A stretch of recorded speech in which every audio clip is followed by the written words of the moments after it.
Good morning. Ang ride destination natin ngayon ay ang Atok Benguet.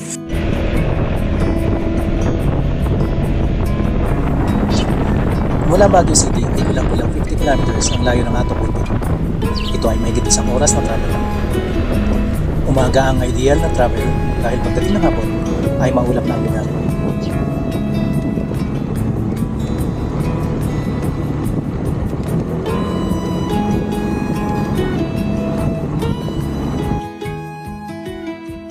Ang bayan ng Atok ang isa sa mga favorite ride destinations ko dahil sa magaganda nitong tanawin na pinangungunahan ng mga vegetable terraces.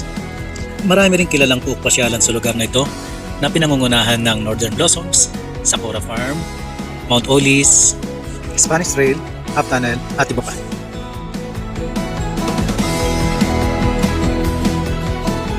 Nakarating ako ng Atok bago mananghalingan at napagpasyahan kong akyatin muna ang Mount Timbang.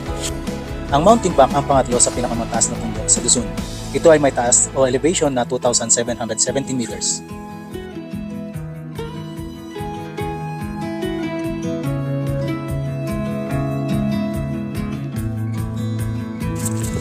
So this is the view here.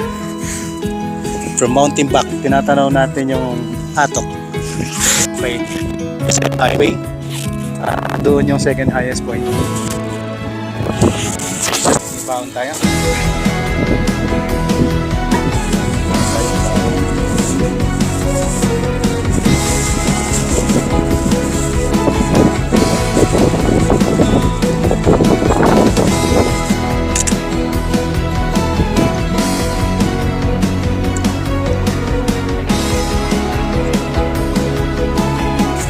Kain tayo. Kiniing at saka broccoli.